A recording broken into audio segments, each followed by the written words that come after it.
ចាំទៅតែជួយ review ហើយlại River Rally ស្រីឆ្នាំ2026អកន្បៃនេះចាអញ្ចឹងនេះគឺជារូបរាងផ្នែកខាងមុខយើងមានជាមួយនឹងអំពូលកាត់អាប់នេះយើងខាងអំពូលកាត់អាប់ណាបងចាយើងប្រើទៅពេលណាដែលដូចថាល្ងិតខ្លាំងយើងប្រើប្រាស់នៅក្នុងផ្លូវដូចថាអត់សូវមាន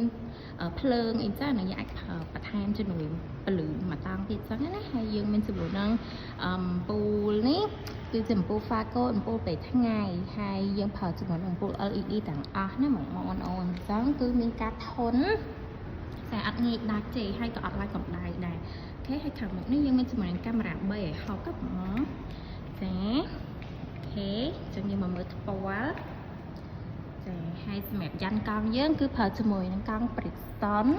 បាសប៉ុនហើយមានជាមួយនឹងរង្វង់18ចឹងរង្វង់18គឺស្តង់ដារអន្តរជាតិតែម្ដងហើយយើងមានក្រុមមេជាមួយនឹងពណ៌ខ្មៅ highlight ចឹងនិយាយទៅចេញមកចំហ្មងសម័យថ្មី Gen Z យើងហ្នឹងឯងមិនថាប៉ាអ៊ំអ៊ំឬក៏បងបងអូនចាអាចប្រើប្រាស់បានគ្រប់វ័យតែម្ដងអត់មានត្រូវការលេងអីថែមច្រើនទេបងចាឡានយើងនេះគឺថាទិញភ្លាមជីផ្លែតតន់ចិត្តហ្មងណាចាហើយផ្នែកខាងក្រៅនេះយើងមានជាមួយនឹង logo Toyota Hilux ចាជាមួយនឹង Adventure ហើយនៅ Revo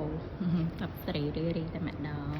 ចាហើយឡានរបស់ក្រុមហ៊ុនគឺត្រូវតែមានតែម Toyota Cambodia My First Choice បើសិនជាបងខ្លះទិញទៅអត់មានតែមដែលសាច់គេដាច់ stock អញ្ចឹងពេលដែលមាន stock បងអាចតាក់ទងទៅ sale បានគេនឹងបិទជូនបងវិញអញ្ចឹងណា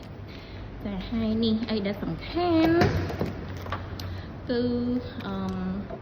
ផ្នែកខាងក្រៅនេះមករៀងស្រាលជាងមុនច្រើនមែនតើតែខ្ញុំជិះបងប្រៀបធៀបជាមួយនឹង V Edition ណា V Edition គឺនៅធ្ងន់នេះគេអត់ទាន់អាប់ដេតទេអញ្ចឹងបើសិនជាបងសប្បាយរៀងដូចថា VVIP full option យកជាមួយ Rally គឺ the best in the world ចាហើយ Rally យើងគឺប្រើជាមួយនឹងប្រេងម៉ាសុតណាចាឆារ៉ាហើយជួបគ្នាវីដេអូបន្ទាប់នៅផ្នែកខាងក្នុងបាយ